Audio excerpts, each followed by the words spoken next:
Hello, happy Wednesday, everybody. Welcome to another episode of this so fucking great variety show with Mad Max and special guest, a friend of mine, near and dear to my heart, Mr. Grant Bell.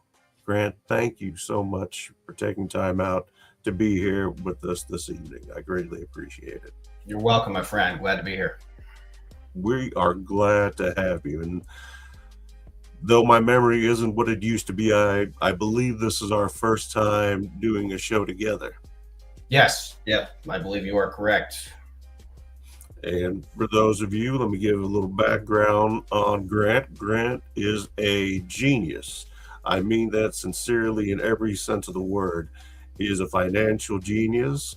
He is a mechanical genius. He is a individual who thinks outside the box and has a lot of knowledge when it comes to all the aforementioned things, amongst a gaggle of other things. And right now, Mr. Grant is living down south. I'll keep his location private unless he wants to share that with you.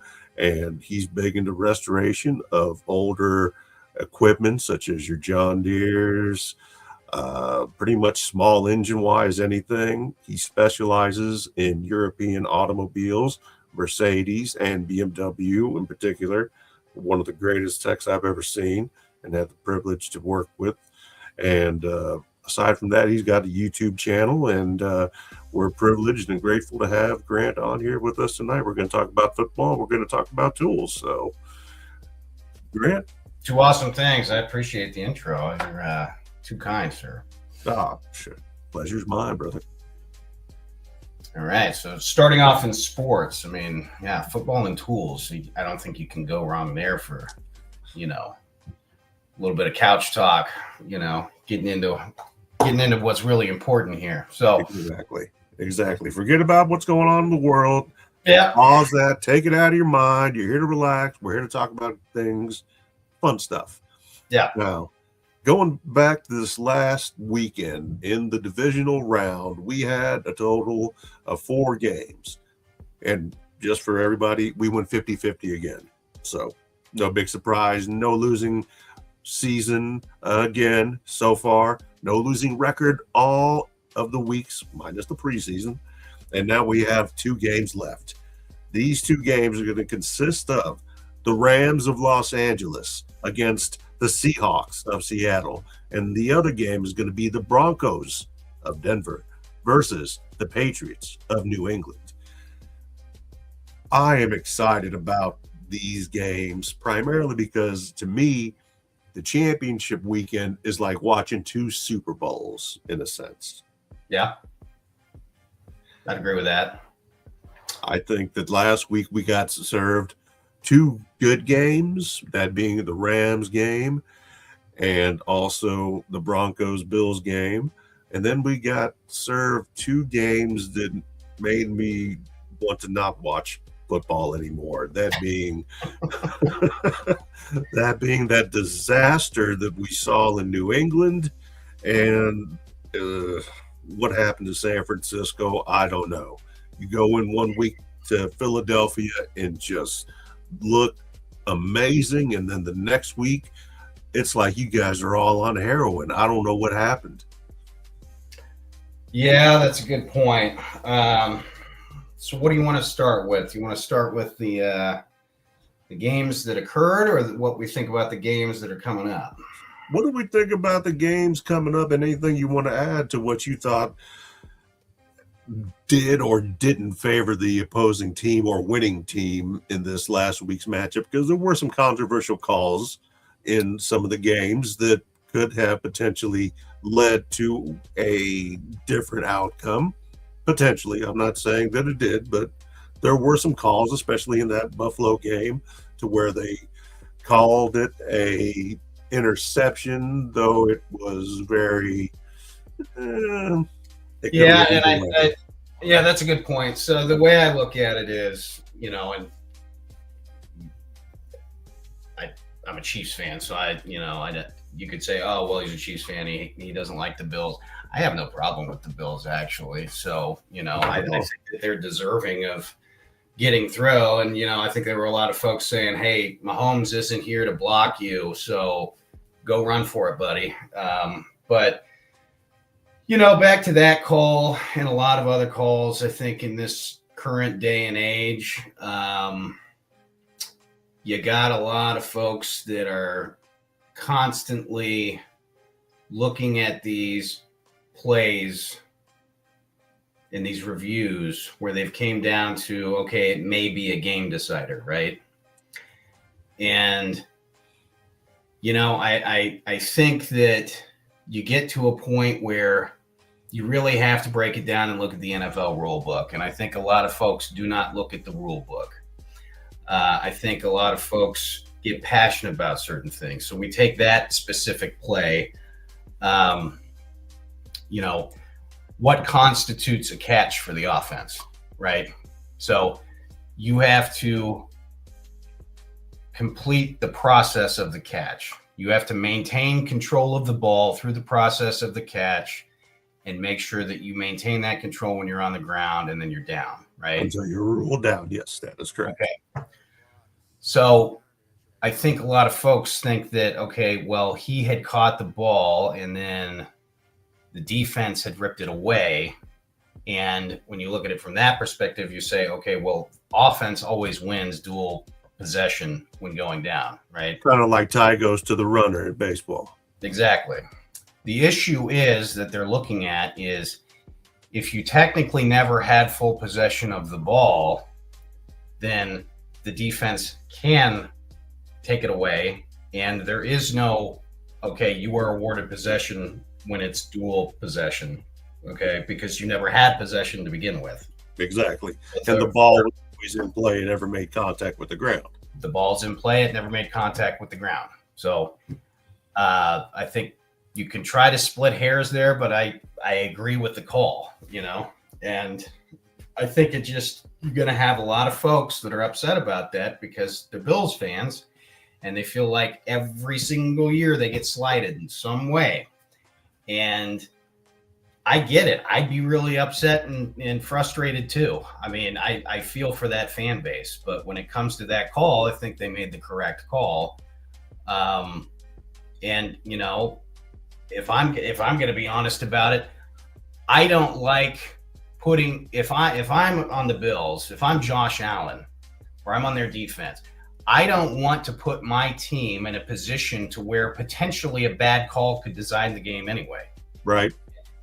Because then I know that, hey, one little bad call and this could be going the wrong way, whether I agree with it or not. So I want to make sure, hey, play for that lead. Never take your foot off the pedal. You need to go 4 full quarters, Right. These guys are playing. This is the playoffs. Everybody's turning up their heat, right? Exactly. So even if you have to go out there and basically kill yourself, if you know that you're going out and you're trying to win a Super Bowl, especially for a fan base that is starved for one for decades and decades, man, I know these games are tough. I'm obviously I don't play in the NFL, neither do you. I mean, we're just regular guys. We just watch it and consume it and enjoy it. But I feel for Josh. I feel for the fan base, and I know it sucks, but I don't like, if I were on a team, I would never want to put my team in a position to where I felt like the outcome of the game was in the ref's hands. Yeah. 100%. So the other one, man, we're talking about that disaster. I'm going to be honest. I didn't even really watch that game. I saw the score on my phone. I'm like, there's no point. I don't know what happened to San Francisco. But if I were to say and I were to think, okay, let's go back and maybe even before the playoffs started, and I said, okay, who do you think from the AFC is going to be in the AFC Championship? I probably would have told you Denver and New England, right? No, I would have liked to see the Bills get there, but I am not surprised that those two are in the AFC Championship right now. Do you think that Sean McDermott deserved to get fired?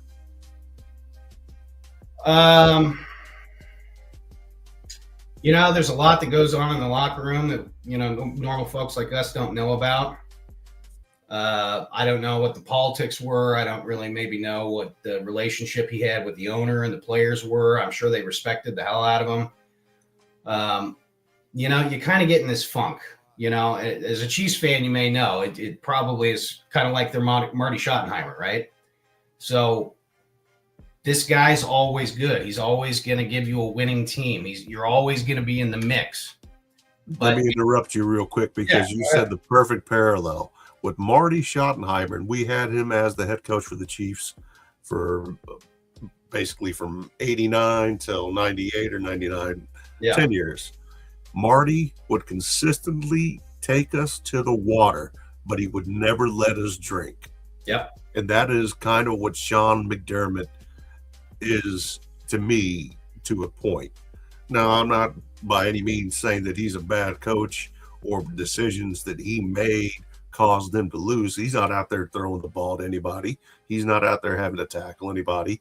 He doesn't have to catch any balls. He just has to make the right call at the right time and hope that it's executed properly and it gets you points. Yeah. And correct me if I'm wrong. I think Marty had a similar experience when he was at the Chargers. I mean, they were good when he was there, but they had about the same problem the Chiefs did. Yeah. I think that was in full force with Phillip Rivers and LaDainian Tomlinson, and I mean all those guys. I mean they were a force in the AFC West, but they never got past that hump there. I want to say actually that when Marty was with the Chargers, it was still Drew Brees before Phillip Rivers had actually come in, but I could be mistaken on that, and you might be right. I'd have to check. There could have been a little overlap there. Or something. I believe there was. And it's not like Marty was ever a bad coach. He was a great coach in Cleveland. He was a great coach in Kansas City. He was a great coach in San Diego. He was a great coach in Washington. Yes, Washington. But it never garnered him any championships, no rings. So, Yep. So then, if you're that fan base and you're like, hey, we need a Super Bowl. I think that's the way they're looking at it. We got the guys. We need a Super Bowl. People are talking about us. We're in the AFC East.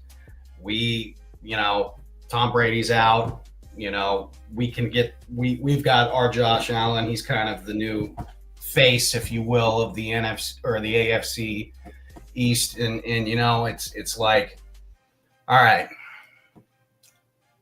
they may get their guy that gets them there. But there's not a lot of great coaches that can get you there in the NFL. There's a lot of good coaches, but there's not a lot of great coaches. No. You're always taking a gamble when you do this.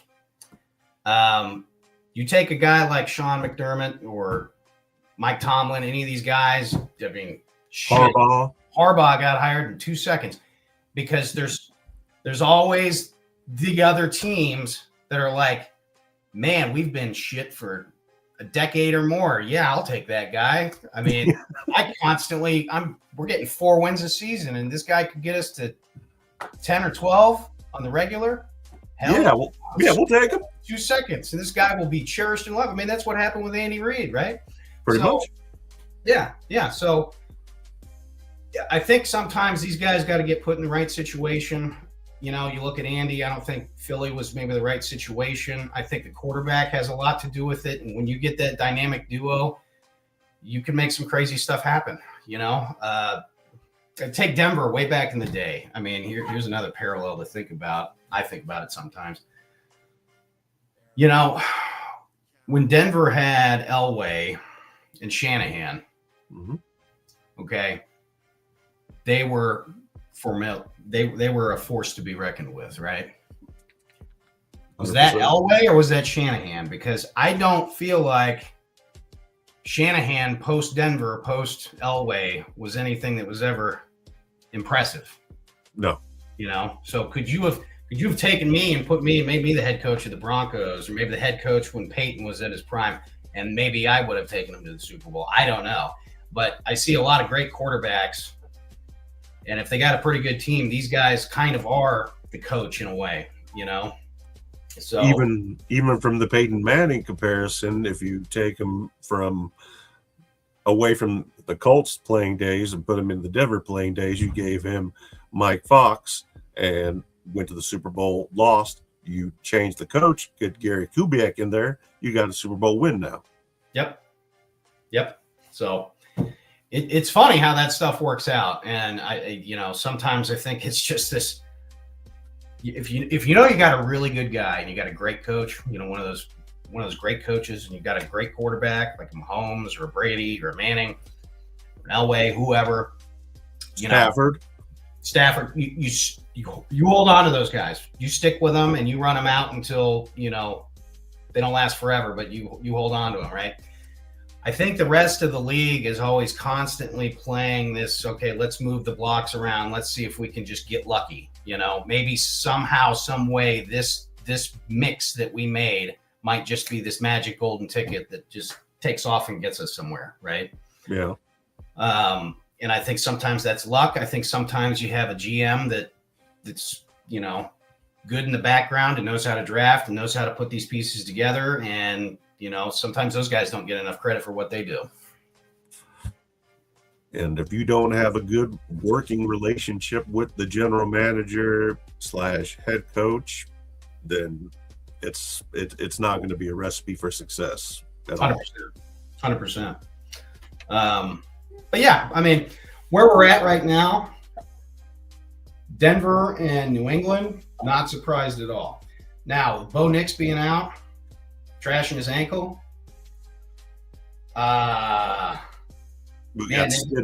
That's putting a lot on their defense. Their defense has got to win them the rest of the way because, I mean, their backup might get some magic, but I don't think Stidham's got it. So to throw Stidham in this position just like that with a week's worth of reps with the first team is probably not what anybody was thinking. Certainly not Sean Payton. Now, we've seen things happen. I remember watching Frank Reich pull off miracles for Buffalo before. So yeah.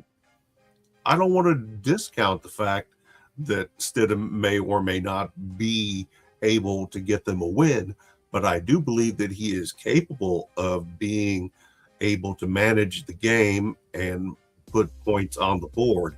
And that's what I think it ultimately comes down to, because if you're able to come out with something as opposed to nothing at all, don't be a gambler in this case. Take the points, play it smart, not necessarily safe, but play it smart, because if you don't, obviously this bad weather we were talking about prior to the show, it's not only hitting you in the South or us in the Midwest, it's going to be right there in Denver also. Yep. So there's going to be a lot of factors in this game. And I think it's really going to come down to who wants it more, who has been there before. And you're looking at the two coaches that are going up against each other. Mike Vrabel's first year with the Patriots, amazing job, unbelievable job there, going up against a veteran coach in Sean Payton, who's been and won a Super Bowl with Drew Brees. He's got a backup quarterback in an unfamiliar, probably uncomfortable position that he's probably having, who knows what's going through this guy's head.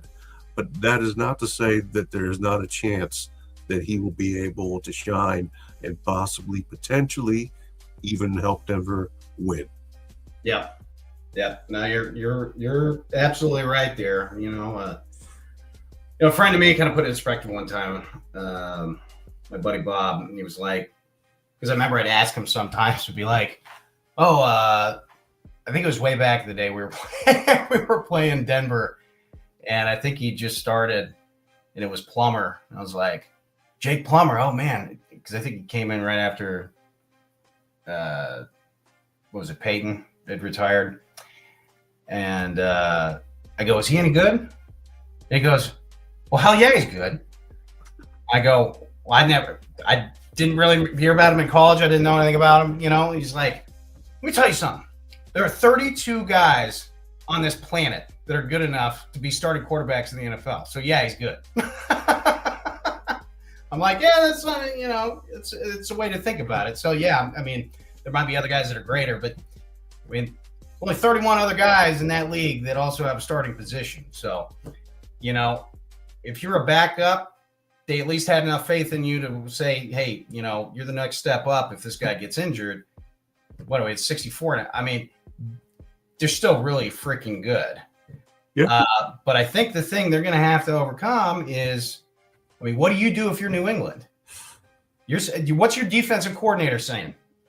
Make that guy uncomfortable. Make him as pressured and uncomfortable as you possibly can. Rattle his cage the entire game because he is already uncomfortable. He's stepping into an AFC championship. Don't make it even worse for him. That's exactly what I would do. But at the same time, if I'm Sean Payton, I'm going to do the exact opposite of what they predict. I don't want to start out the game slow, control the movement of the ball by running it. I want to go out throwing darts. I'm going to get these guys out of sync in every possible way. From what they expect me to do, I'm doing the exact opposite. Kind of like what he did in the second half of that Super Bowl when he went with that onside kick, which ultimately probably won him that Super Bowl. Yeah. So Sean Payton's a crafty coach. He's good. He is good. I mean, you got to be good I would say that organization turned around very quickly. You know, he got him. I mean, they have kind of an ownership group right now. They've done well with that organization. They have turned it around. There's a lot of other organizations that are probably very envious of how quickly he turned it around. You know, you go from basically in the bottom feeder category down there with Oakland or, you know, Vegas. Las Vegas, yeah, whatever you want to call it. Now you won the division, you know. So that's pretty incredible. And, you know, you sit here and you say, well, do you believe they found their franchise quarterback, you know? So it's impressive stuff. But at the end of the day, if Nix was still perfectly fine, he was going to be in that game. I don't know who I'd say I'd favor. I mean, you might give it to the Broncos just for home field advantage, but now I'd probably give the edge to the Patriots. According to what I'm looking at right now, and it's on the screen, it's just real small, so I don't know how well you could see it. Yep. But the Patriots, they are a 5-point favorite. They've got an over-under of 42.5 points. And the breaking news is that the Broncos could reportedly get running back J.K. Dobbins back for that AFC title game, which would be huge if that happened. I would agree. Yeah. And that is a 2:00 game that is on Sunday, the first of two games to determine who is going to go and play for the championship this year. Yeah. Then we've got the NFC. We've got the Rams and the Seahawks. That game, I think, is going to be unbelievable. Let me give the odds real quick because they're so close. Now, real quick background. These two teams obviously in the same division, both in the NFC North. These teams play each other twice a year. This year, they split it, one game apiece.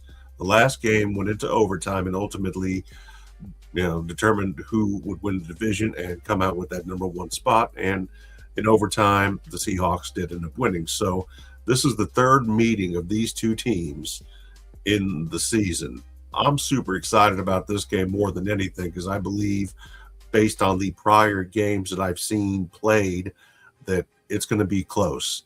So close, in fact, that Seattle, because they're at home, they've got a 2.5-point favorite with an over-under of 47 points. That game's going to be on Fox. It's at Lumen Field, 5:30. It's on Sunday.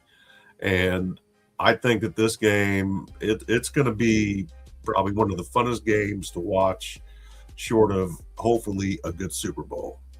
Yeah. No, I'd agree with you there. Thinking this one, I think they're both going to be great games. If I'm going to be honest, I think they're both going to be great games. I've been getting my brain back into NFL and out of college because they're so different in a lot of respects. Thinking of that Rams Seahawks game, I want to give it to the Seahawks too, but it's that dynamic with the NFL. I could have the Seahawks right now going against, Jesus, I don't know, the Browns. It just, I know they're not NFC, but the point is, it's any given Sunday with the NFL. It really is, and that's the part that makes it fun. That level of parity is what makes the NFL fun to watch, because we can think and we can talk about it all day, but you can always be surprised, or somebody can pull out a rabbit out of their hat, or they can just, put the gas on and operate at another level. But man, after what I saw the Seahawks do in the prior game, I have a hard time going against them. Okay. Well, let me ask you this. Let's backtrack for just a second. Yeah. New England, Denver. Who do you like? Given the quarterback situation, I like New England.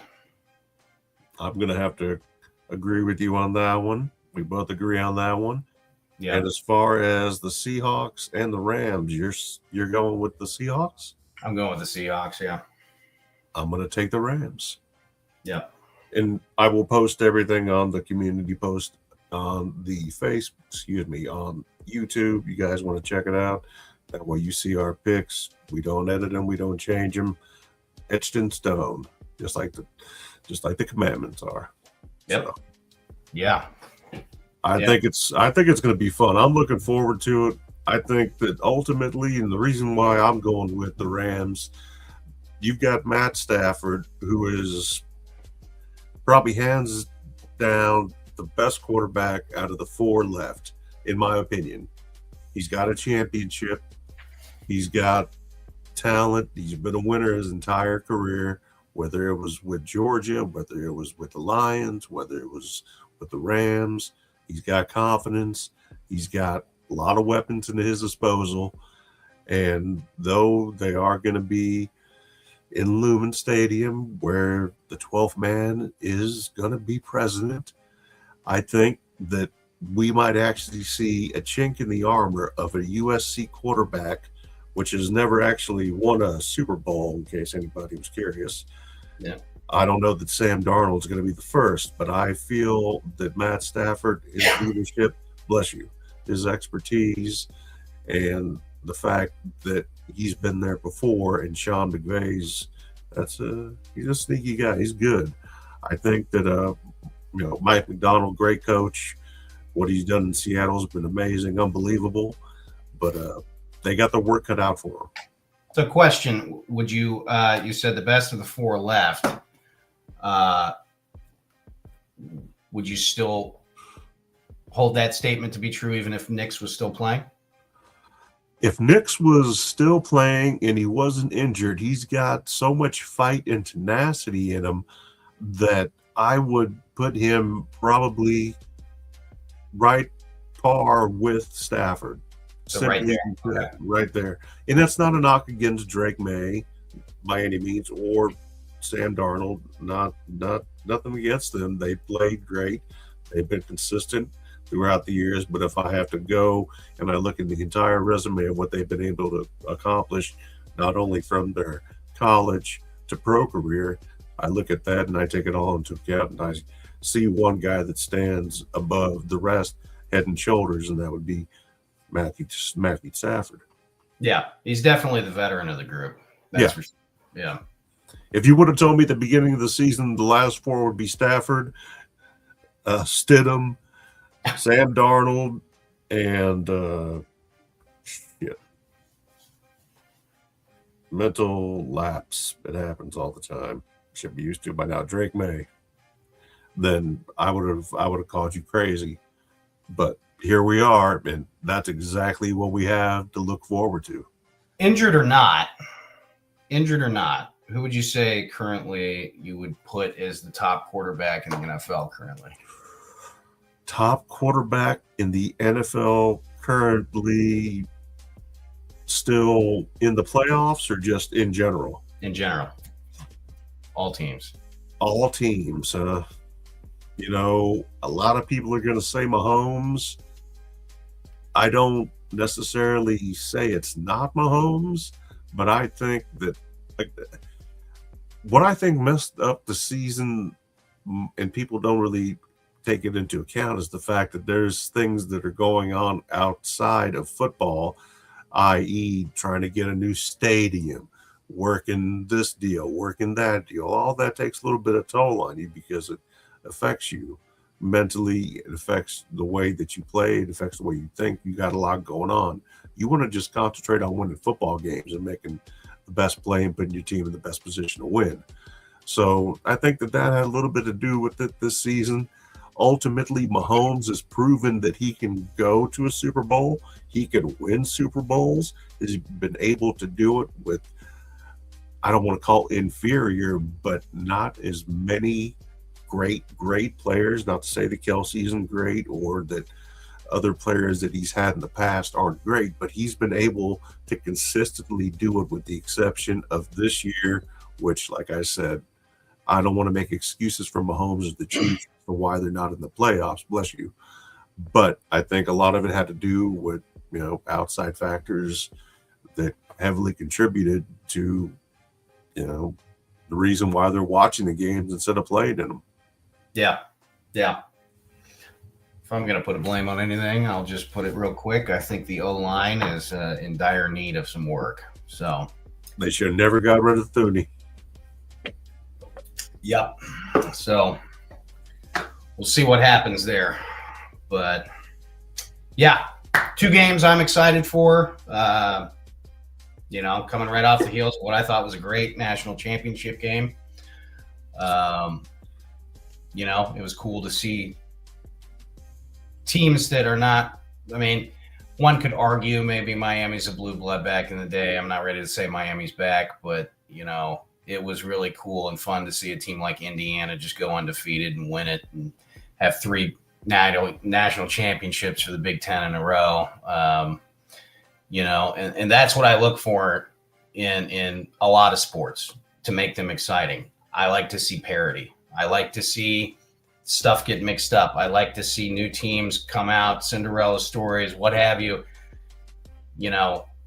It gets old watching the same 1 or 2 teams win something all the time, Right.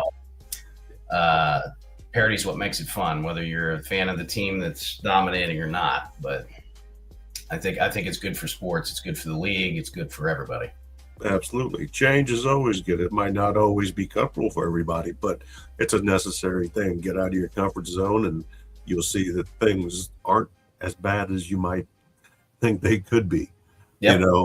And not having the Chiefs in the postseason this year opened up a lot of doors, a lot of opportunities for other teams. And you can't say, well, Mahomes was playing and Chiefs were playing, so they've been to the last, 8 AFC championships. They've been to 5 Super Bowls, yada, yada, yada. Sure. But you know what? They're not there now. So why are we talking about them? Yeah, exactly. Yeah. Yeah. They're still the squad. I'm still in Kansas City and, I root for them just like I would anybody else. But I'm also honest with myself. And I can tell you if there's a problem, whether it be offense, defense, special teams, or even the coaching aspect of it, they all contribute to the way that the teams and the players play and react to what's going on, because ultimately they just want to compete. They want to win. Yep. It's as simple as that. Yep. So to wrap it up, who do you got winning it all?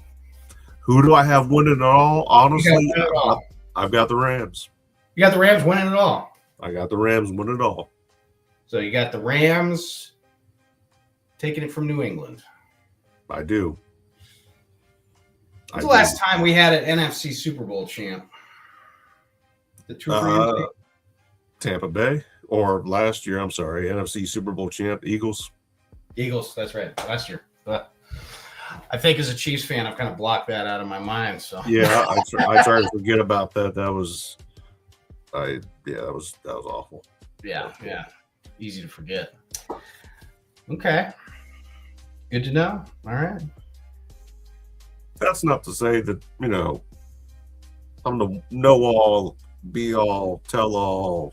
My word is doctrine. I'm just saying that I believe that if it comes down to leadership, experience, and just being there before and knowing what it takes to win, I give the advantage to Stafford, and I give the advantage to Coach McVay and to the Rams to take it all. But so theoretically, hypothetically, let's say you are correct. Would you see Stafford retiring after the end of this year if he wins it all? if I were Stafford, I would do just like Manning did and say, hey, it's been a great run. I'm going out a winner. I have nothing else to prove. I don't feel like taking the chance of potentially injuring myself. And, listen, I've got nothing left to prove. I don't care about the records. I'm a champion. I've been a champion. I'm always going to be a champion. They'll never take that away from me. Now, that's not to say. Don't go the Packers quarterback route like Favre and Rodgers did. I feel so bad for Aaron Rodgers, and I'm a big fan of A-Rod. I really am. Yeah. But I think that everything went downhill once him and Matt LaFleur butted heads in Green Bay. The worst thing that he could have done for his career was go to the Jets. Yep. Nobody wants to play for the Jets. The Jets are like. That's what Favre did. Yeah, it's like I don't understand it. But, Favre was at least able to do something with the Jets to make them exciting to watch. They were actually relatively good when Favre was on the Jets. He didn't just have 3 plays and take out his Achilles and then do nothing. They went nowhere. And this year, he had some good games. He had some vintage A-Rod, Aaron Rodgers moments. But I think that at this point in time, unless he's got the best offensive line on the planet with a superstar running back and a slick slot receiver or somebody that can just get out in the flats real fast, I think that it might be time to think about, moving on. Yeah. No, I think there's a lot to be said, and I think if you're getting up into that later veteran status, and you have the opportunity to go out holding a Lombardi trophy over your head, I think that's the best way to do it, because that's how people are going to remember you, not that you went off to some other mid-trash team and tried to do something that probably isn't going to happen and, fizzle out, basically. Right. So, yeah, I agree. Yeah. All right.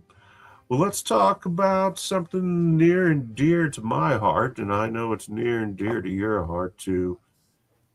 Let's talk about tools. Talk about tools. All right, shift gears. What do you got for me? Well, if you look, we've got DeWalt, we've got Milwaukee, we've got Snap-on, we got Macco, we got Mac, Makita, Ryobi, Rigid, Hercules, Bauer corded, Bauer cordless, Makita, and there's still other brands that aren't on here, such as Metabo, Hilti, I don't even want to say it, Hart, Craftsman. All these tools, you can get them anywhere you want to get them. And myself personally, I've used the majority of every tool that is listed here right now. Yeah. And I think more importantly, the tool is one thing. You want a quality tool, because if it's something that you use every day, that you depend on, you don't want it to fail. You depend on it, it makes you money. So knowing what a good tool is versus what a garbage tool is huge. And I agree. It's. So we starting off looking at power tools? Power tools. Okay. So what's your question? Let's start out with the simplest thing, and I explained this here recently: brushed versus brushless. Okay. The difference being that you're going to have a brushed motor, which is going to have your commuter and your brushes, which you can either rebuild or replace with a like brushed motor. Yep. Whereas your brushless is designed to be quieter, more efficient, in some cases more powerful with the lithium battery, which has come a long way.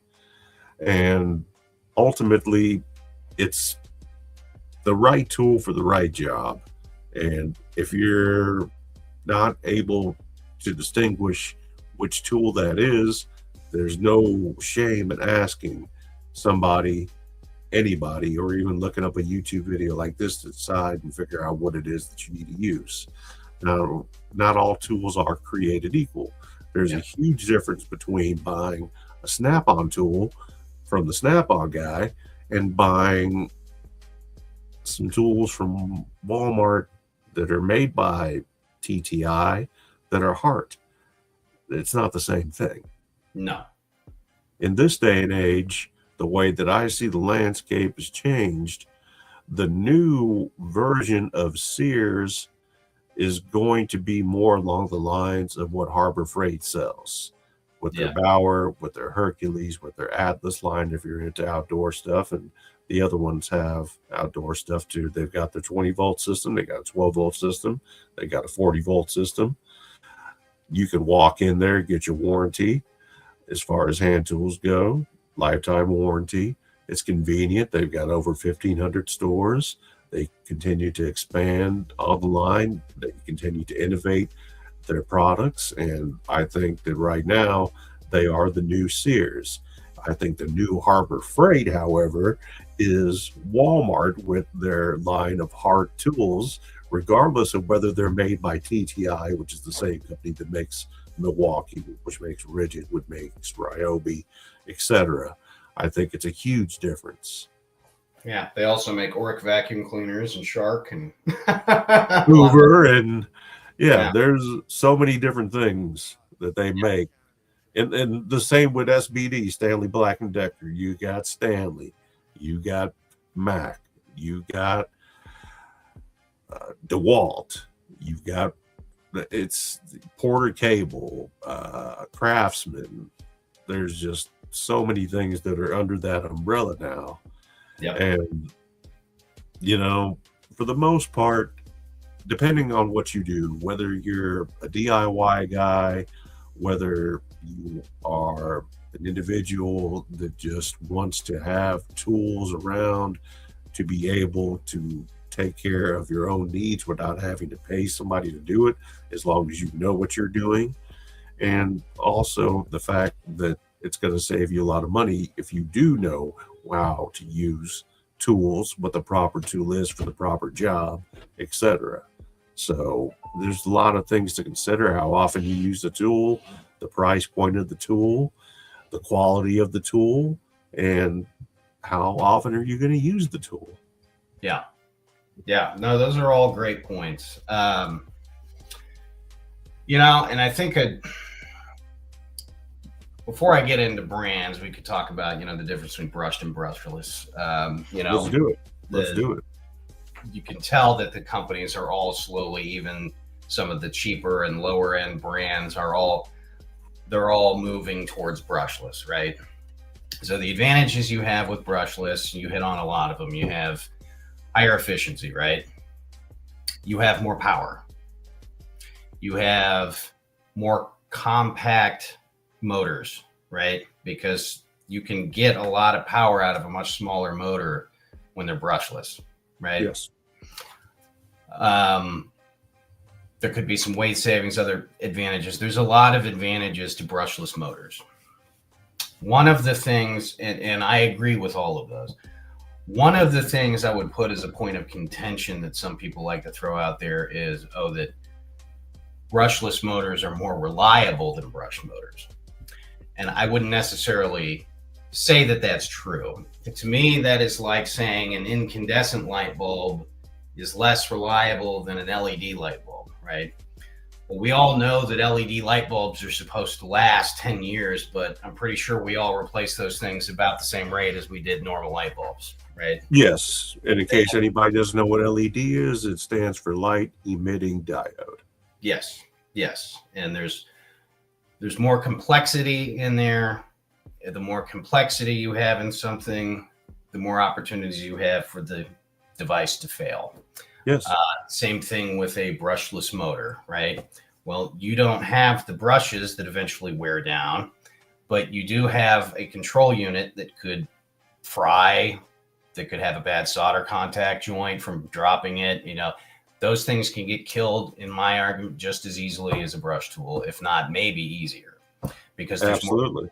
more. So, I mean, I've got brush tools that my grandpa had for drilling and stuff in the oil field that are way older than I am, and they still work perfectly fine. The thing I've had to replace is the cord, so those things will last indefinitely, and they got heavy use. Those big old drills with they're heavy as shit, and they've got the big handles and stuff. I mean, that's all brush stuff. All that stuff still works. It's all fine, but it's not going to have the power. It's certainly not light. You ain't going to connect a battery to that thing. But I think that for this argument, you're getting to the point where brushless tools have been out long enough to where, yeah, they're going to be a little bit cheaper if they're brushless, but it's getting to the point to where you don't really have to make a concession on price, whether you get a brushed or a brushless tool, right? So then you go back to thinking, okay, well, then what is important to me as the person who's going to be using this tool, right? So we're not even going to get into the brands yet, but I'm talking about, how often am I going to use this tool? Am I a DIYer? Am I buying this for my wife who's going to use it to hang a couple pictures once every 2 years? Is it something that I'm going to use, just for random home projects and maybe changing a tire? Or is this something I'm going to be using all the time? Is this something that, maybe I use it just for my own garage stuff? Maybe I use it every other weekend, semi-regularly, but you know what? I'm like, I don't want to worry about these tools breaking. I just want something I know I can rely on. And maybe I want something just like I was talking about with my grandpa's tools. Maybe sometime I'm old, dead, and gone. Would these be tools that are high enough quality that you call them generational? I know some of the times we don't like to think of any electronics these days as being generational, but is this something that where somebody says, hey, this is my dad's old Makita flashlight, still works perfectly. He used to use this working on tools. These are all things to think about. When I think about the brands that I've had and I use for automotive work and around the house work and everything that fits the bill, I've had experience with Ryobi. My wife's got some DeWalt. I've got her a little bag for her stuff so that my stuff doesn't get lost or mysteriously disappear or whatever. So she's got her own tools. I've got... Your wife sounds like my wife.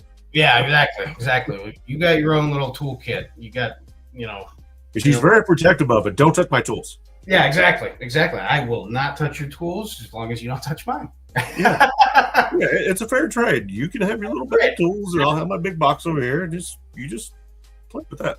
100%. So I've got Makita, and I had Rigid. I've had a lot of brands for these power tools. Lifetime warranty on Rigid. Yeah. Well, lifetime service agreement. Service agreement. Excuse me. There's a little bit different.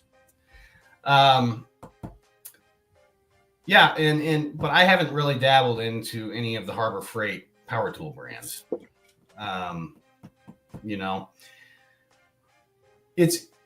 I've heard I was tempted to buy some of the Lowe's in-house brands. They've got a pretty good reputation. They have a lot of interesting tools. I think it's their competition at that Ryobi level with Home Depot.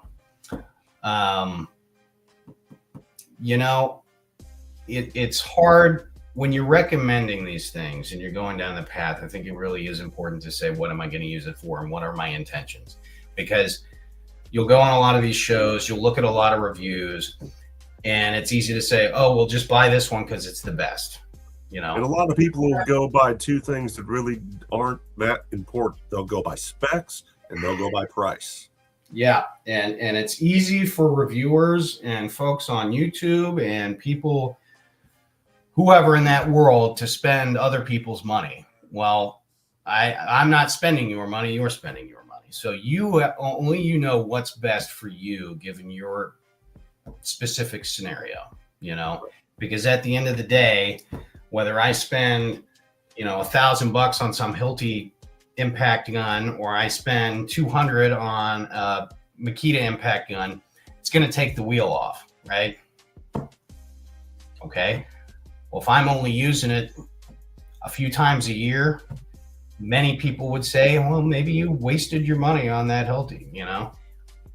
Maybe they didn't. Maybe they're just loaded and they don't care. Maybe they want a tool that they can pass down. Maybe they just love that brand. I don't know.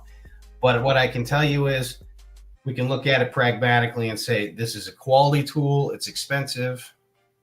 This is an expensive tool, but it's not really any better than the other ones that may be substantially cheaper. And there's a lot to do with those brands, right? And I think everybody knows the hierarchy of TTI. You know, you start in Ryobi. They have good tools. There's a higher end of Ryobi, even better tools. Above that, they would probably place Rigid in that middle line. They're good, solid tools. I wouldn't say that they have anything flashy like Ryobi does. You know, they're not having fans with misters and, you know, all kinds of crazy stuff that Ryobi likes to come up with. And then you have Milwaukee as a higher tier, right? And Milwaukee, and nothing against Milwaukee, they are more geared or have become more geared towards the automotive enthusiast.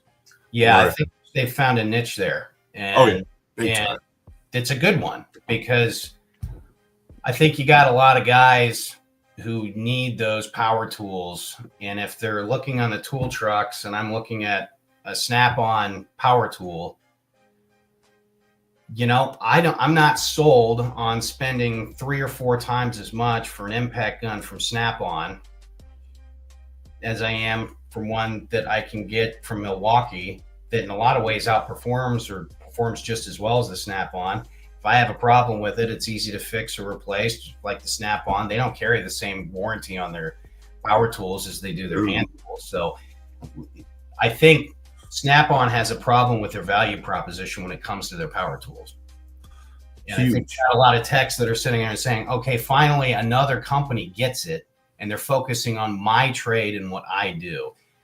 Milwaukee focuses on trades. And I think that's where they're really good at. They say, okay, we have a whole set of tools for plumbers. We have a whole set of tools for electricians. We have a whole set of tools for automotive technicians. They're focusing on the people that need purpose-built tools for their specific trade. And they do a pretty good job. You know, and I think the other thing, a lot of folks are buying into an ecosystem, right? And when you're buying into that ecosystem based off batteries, and I know there's adapters and shit like that out there, but you're buying into that ecosystem, right? No one company is ever going to be the best at any given tool that they make, right? Nope. So instead of, I could have the best of every tool, but I'd have 50 different brands of tools and my life would be a nightmare. Yeah, so, you don't want that. Okay.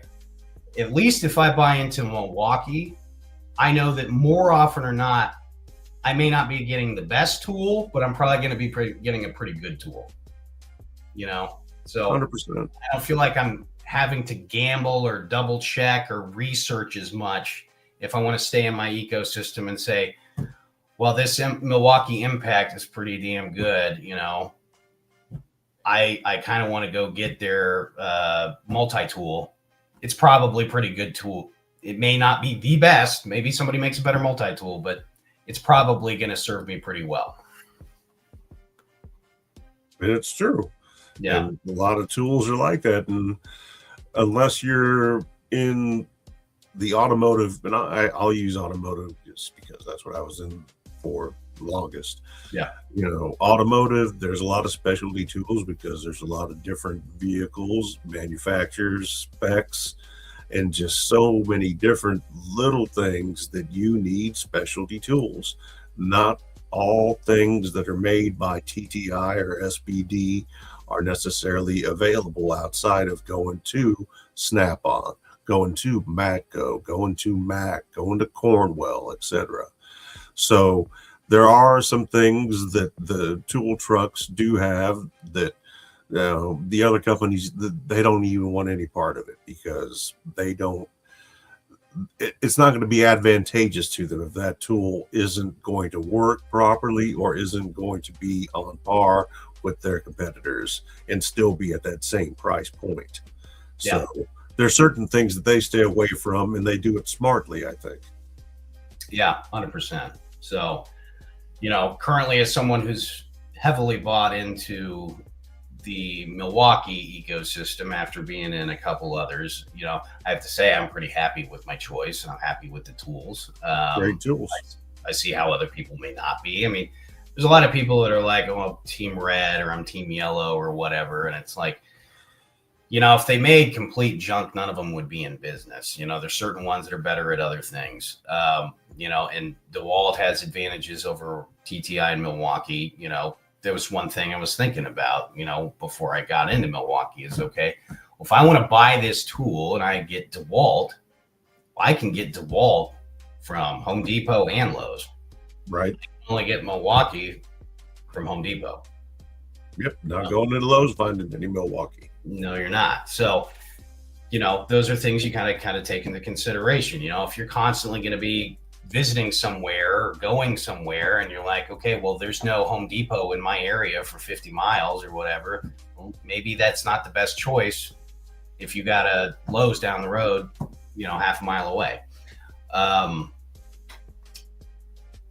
Would I say overall, Milwaukee's my favorite? To be honest, I'm a pretty big fan of Makita. As far as their tools, I think they don't get talked about quite enough for how good their tools are.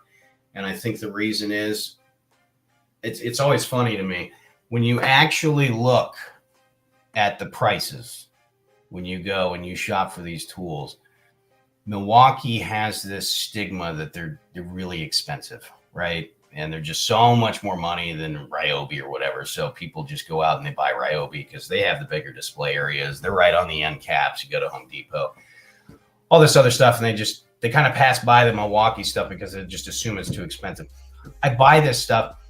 You go on the holiday specials and the deals where they have like, oh, you know, it's a bag full of 10-piece tool sets. Okay. And let's say the Ryobi set is $350 and the Milwaukee set $500. What are we talking about? $150 here? I mean, you're getting a lot better tools for $150 and you're buying into a pretty good ecosystem. So I don't necessarily buy that. They go on sale quite a bit.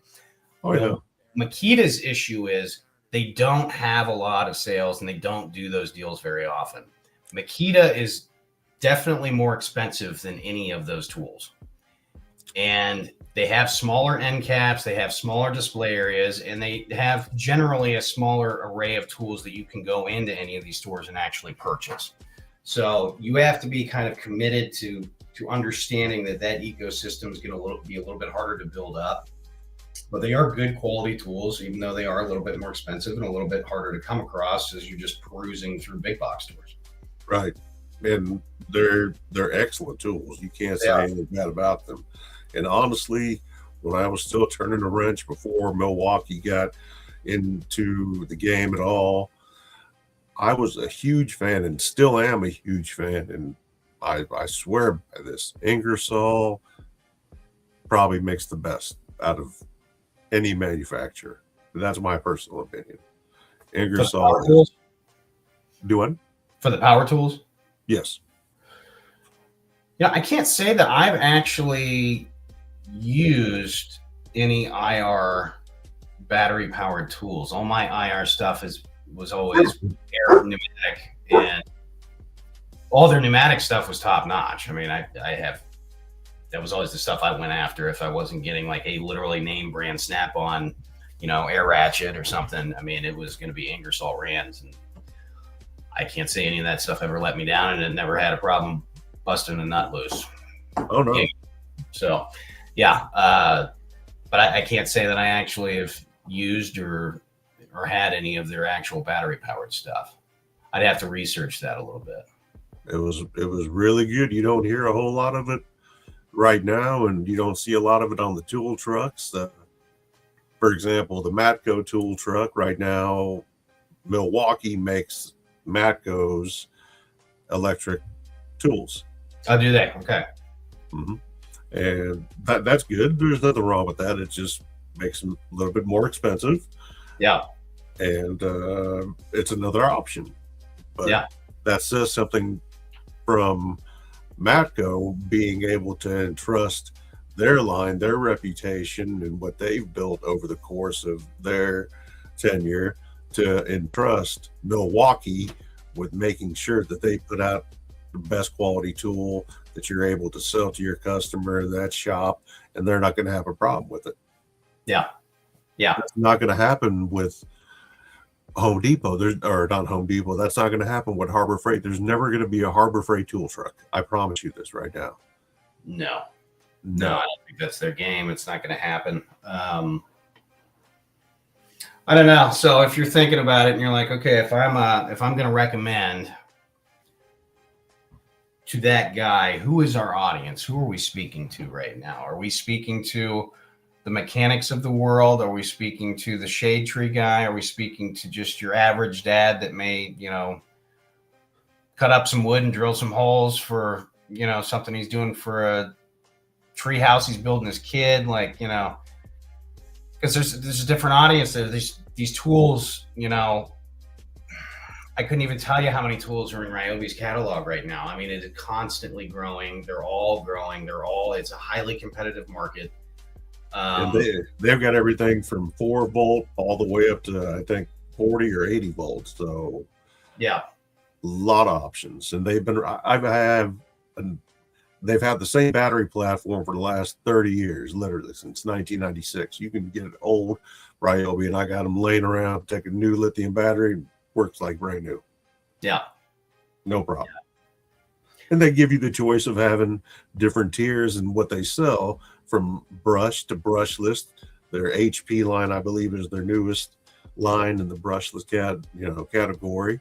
And yep. I can't say anything bad about it. I can't say anything bad about any of the TTI products, with exception to Hart.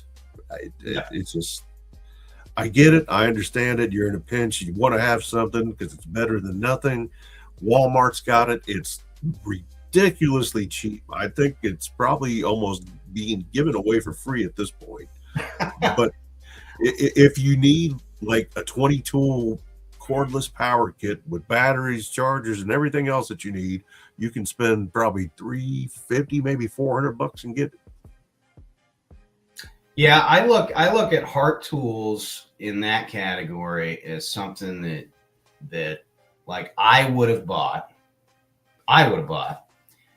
When you're saying I was like, you're 16 years old, your job is pushing carts at Sam's Club or something. You don't have a lot of money after you buy gas and pay your insurance and do whatever else you do when you're 16. And you want some tools to be able to work on your car, do some stuff. Right. And that's all you have. And, when I was 16, they didn't have Hart tools. Walmart didn't have anything even remotely close to that. So if I would have been able to walk in and buy a impact and a drill and 2 batteries and a charger for $50 or whatever it is, I mean, hell, I would have been elated. It's like, okay, yeah, I know it's not the best, but I can actually do something now. So I would wager that, that along those lines has got to be their target market. It's that young kid has an entry-level job, wants to be able to work on his stuff, but just doesn't have the money to pay for any of this other higher-end tool stuff. Yeah, he's got to start out somewhere, and it's either going to have to be at Walmart, Hart, or looking through Craigslist, Facebook Marketplace, or even, Harbor Freight and get some of their lower end Pittsburgh stuff if you want hand tools. Or you can spend a little bit more money and get Craftsman, which still has excellent hand tools. There's nothing wrong with them. Yeah. Uh, and like I said, it's just a matter of, are you going to be a mechanic? Are you going to be a mason? Are you going to be a carpenter? What is it that you're going to do? How often are you going to use these tools? And how hard are you going to be using these tools? Also, are you using the right tool? Are you using an impact driver when you should be using a drill? It just, there's little things that people sometimes ignore, or they might not know. Yeah. Well, those are two that get crossed a lot, is impact drivers and drills. You got your regular impact, you got an impact driver, and then you got a drill. Yep. Yeah. And then you have drill bits that fit into impact drivers easily. And if precision and a clean hole are not your priority, then and you're just in a hurry, or you don't really care, yeah, those will work. But if those things do matter, it's best to always stick to the actual drill. Absolutely. Yeah. 100%. Don't. Your work is going to be a reflection of yourself. Now, if you do good work, you'll probably get word of mouth and a few people will hear about it. But if you do bad work, everyone's going to hear about it. Absolutely. Absolutely. And I see a lot of that. I mean, these days it almost makes me cringe, because people used to do it back before impact were really the small 1/4 inch impacts were really a big thing. Is taking a bit and chucking it in your drill and using that to screw and unscrew Phillips screws or whatever. I mean, you're guaranteed to strip that. You're just pretty much guaranteed to strip it. So yeah, that's a recommendation. Like, try to separate those tools out for what their best use is, because an impact is not going to do a very good job of drilling holes, and a drill is not going to do a very good job of putting in screws. No, it's just the way it is. And people kind of just grab whichever one's closest or whichever one's got the bit in it, and it can lead to problems and headaches and all kinds of other issues. And that's a big part of it also, just having the right tool for the right job and understanding how to use it, and then making sure that after you're done with it, you make sure you got it cleaned off, dusted off, whatever the case may be, because you want to make sure it's going to last as long as humanly possible. You don't want to buy more tools if you don't have to. Yeah. Come up and take care of them. Yeah, take care of them, and especially if that's all you got. Kind of like your first car. Your first car might be a total piece of shit, but it's yours. So you got to take care of it. You got to make it last. You got to make sure you always got fuel. Whatever it needs, you got to make sure it's taken care of. And that's always the way it's been as far as with me. And I know there's probably a 10, 11-year difference in our ages. But I remember watching you and my brother grow up, and you guys always, had a knack for the technical stuff and getting involved and doing things with your hands and understanding how things worked. And at this point in time in your life, you would be considered, and by all means, a master technician, whether it be on the automotive side of things, on the small engine side of things, or just in the general repair market. That goes from anything from house, renovations, flooring, fencing, etc. You can do any of that and all that. Yeah. Well, it's interesting you bring that up, because back then I think it was kind of the beginning of the internet, right? To where you could actually use it to search and find out information that wasn't readily available by just asking your dad or some guy down the road that you may have known that wrenched on stuff. It was the beginning of that. So you felt empowered a little bit to be able to be like, oh, I just researched this, or I just found this. Maybe I could do that. Oh, I didn't know you could do this, and you started wanting to experiment a little bit on your car to see what you could do and what you couldn't do and how you could fix something. And I think it was kind of the beginning of that age. You also have situations where there's a difference between, you could take it something simple like a lawnmower, some kind of piece of outdoor power equipment, right? Small engine. Small engines. You could go today and type in that exact model or that exact engine and find a YouTube video of some guy telling you exactly how to fix this certain item or go through this procedure for repairing whatever issue you may have, which is all fine and good. I think that's good because I think you're keeping a lot of stuff in working condition, which I'm a fan of, because I don't necessarily like all this hyper consumerism that's like, oh, the second something doesn't do what I want it to do, I just throw it away in the trash. You're not helping these companies make better products if you do that, because then you're just saying, oh, well, I can just make a piece of crap and you'll just buy a new one. You're feeding into that. I'm a big proponent of fixing things, especially things that are good. Yes. Quality stuff. When you're going through and you have something that you need to repair, and starting out with a small engine, it really helps to understand the basic fundamentals of how this thing actually works, right? Just the baseline in your head. How does a carburetor function? How does timing work? What is the actual process and what is required for this thing to actually run, right? I need fuel, I need spark, I need compression, and I need timing. If you have those four things and they're where they should be, your engine will run. I promise you. You need those four things. Some people say it's three. Timing is very important as well. Yes. So if you understand how those things work, you've got the baseline fundamental understanding of how you can work on any engine, and it doesn't matter if it's a lawnmower or a V8 and a BMW. It's all the same. They all work off the same principles. They all need those four things. Now, the way that those things are built, designed, and put together is all going to be vastly different, and that's where that specific expertise comes in. But if you're looking at these engines, you got to understand, and it's very helpful to know how those four things work. And then you build up to the next stage, and you're saying, okay, well, it's running, but it's not running great. Okay. Well, what shows me that it's maybe running lean?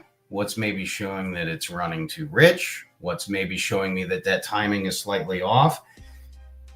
Once you get to understand what those symptoms are, then you can even get better at fine tuning that stuff and really, really taking off to where you can almost get to the point where I don't need to research or Google or find a YouTube video on how to get this thing repaired. It actually becomes more fun and more of a challenge to say, okay, without knowing anything about this, let me go through it and see if I can get it working. And I did that with a John Deere 318 I got. I remember it was the first one I got. Found it on Facebook Marketplace. The guy was asking, they're nice. They're wonderful mowers. I love it. I have it. They're very well known. And this guy had one and he was asking $800, which is a really good deal how it was. And I, kind of did my thing. I got him down to $500. And I just was like, okay, well, what's going on with it? What'd you do? What happened with it? Because you said it's not running. He's like, no, I replaced the plugs and I replaced the carburetor and cleaned it out like 2 or 3 times. And, it just doesn't have any spark. It just won't run. I don't know what's wrong with it. Or sometimes it'll fire off just a little bit, but it won't run. I'm like, okay, but it was running at some point before your friend messed with it. He's like, yeah, it was. And then we could never get it running again. And so I took it back and I'm looking, I'm like, well, let me look at the carburetor.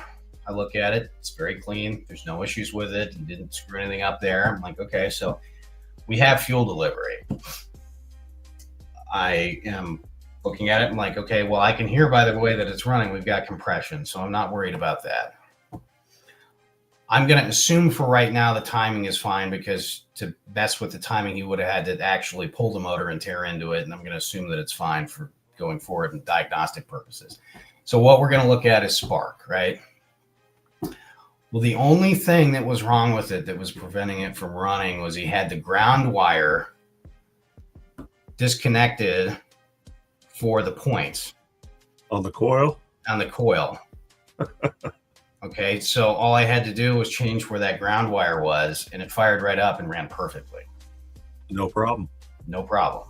No problem. So, and it's because I don't think that guy understood how the points worked, because a lot of people don't understand how points work. A lot of people don't understand how batteries work, that we actually get our power from the negative. Yep. Power flows from the ground. So, those are the kinds of like basic fundamentals understanding, like you just said. How does the power run through the vehicle? How do I test for grounds? How do I test for parasitic leaks? How do I test for all of this stuff? That kind of fundamental understanding just gives you a wide range of power when it comes to diagnosing and repairing and getting vehicles, engines, what have you, back up and running how they should. I've always found that to be fun, to work with. Once you get to the point where you feel like, I don't want to look at how to fix it on YouTube. I want to try to do it myself. Right. Step out of your comfort zone, and what are you going to do? You're going to break something that's already broken? No. Yeah, exactly. Tinkering with things is probably not only one of the best ways to learn the internals and how it functions or how it's supposed to function, but it's a lot of fun. It is a lot of fun. And, as more things go electric, you're taking the fun out of it. So, more and more power equipment's going battery powered. I get it. Some of it's impressive, but there's something that's fun about a small gas engine and working on it and having that tuned up really well and maintaining it and taking care of it, that you're just never going to get with an electric. It's just not going to happen. So no replacement for displacement. There's no replacement for displacement. That's right. So yeah, you've seen some of my videos where I've we all went through the pandemic together, and at that time it was just fun. I was like, man, I got too much damn time on my hands. I got to do something. And this was before everybody thought their crap was made out of gold. And I was just buying Husqvarna chainsaws and stuff like that right and left for like dirt cheap. And they were giving it away. And these things didn't run. And I was just like, all right, I'll just make some videos of going through the entire process of getting this thing to run and get back to what it should be doing, which is working.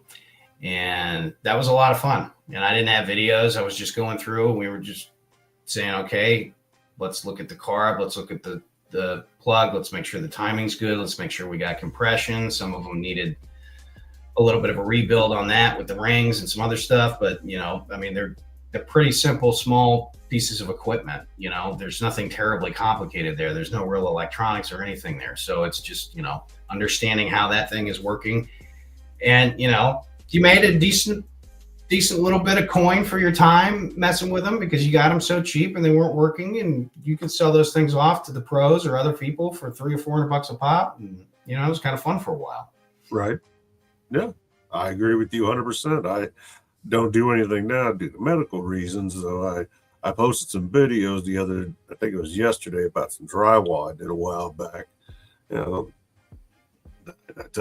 I blocked them until further notice, but just trying to get out there and show people how to do things and allow perhaps some insight, a better way, a simpler way, a safer way, a less expensive way to get something done.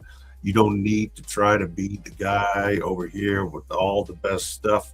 You just need to be the guy that knows how to use the stuff that you have.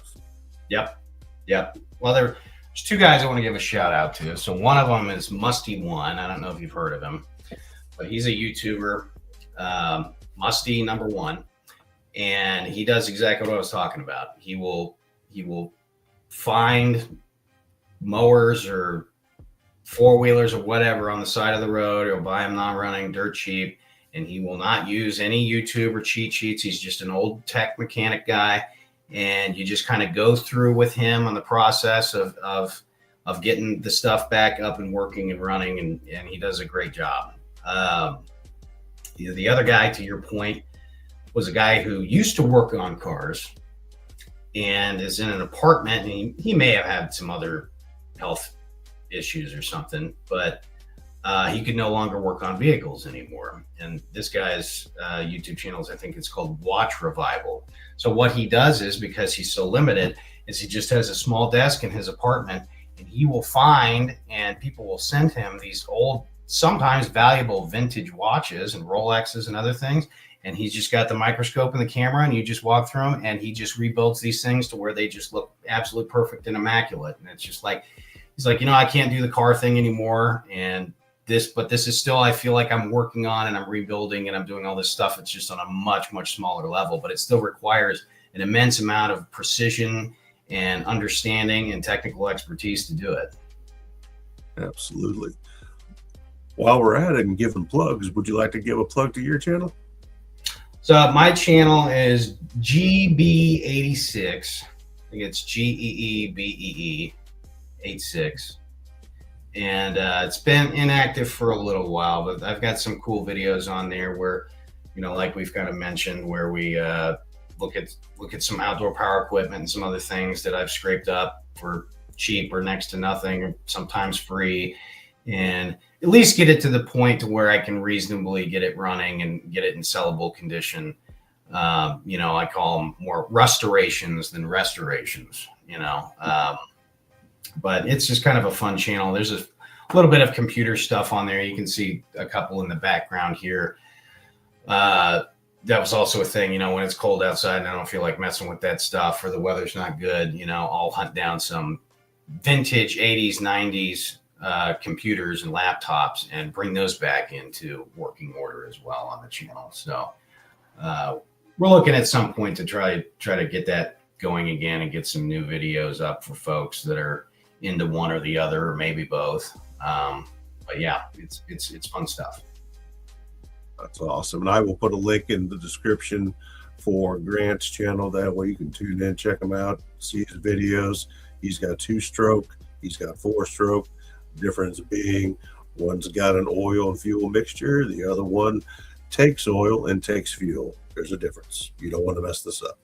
So Grant's going to be the guy for you as far as anything restoration, as he said, when it comes to your vintage equipment, when it comes to your PCs, when it comes to tech. This man knows things that he's wise beyond his years. I swear to you. I appreciate it. I appreciate it very much. And, it was good. It was fun. Talk about sports, talk about tools, talk about engines and computers and all the like. And, it's always a fun time. Sometimes an hour and a half is not enough, Right. I'll tell you what, anytime that you'd like to come on the show, I've only been doing it for once a week. Before I was doing it quite a bit more, but I've been doing it on Wednesdays. And anytime you'd like to come on, you're more than welcome to. We'd love to have you. Yeah, for sure. I'd love to be back. Excellent. Well, we'll get something set up and we'll be in touch. And I'll give you a shout because I know the missus is wondering where you are because you only said it's been an hour. I got one of those upstairs too, so I get it, bro. I'm sure she's all into some kind of show on Netflix or Paramount or something right now. There's always something. Yeah, there's always something. Well, I leave you with this. I give you all thank yous for allowing us to be a part of your evening. Thank you for giving us the opportunity to earn your viewership. Thank you to Grant for taking time out of his evening to be here with us this evening to go over some stuff. I hope you learned something and look for us in the future to come again and get together and chop it up. So thank you all very much. All righty. Thank you. Until next time, amigos and amigas, this is Mad Max, the So Fucking Great Variety Show host. That's Grant Bell, G Money 86, retro tech enthusiast, and then some. And we'll leave a link for Grant's channel. I highly encourage you to check it out. And until the next one, we'll see you then. All right.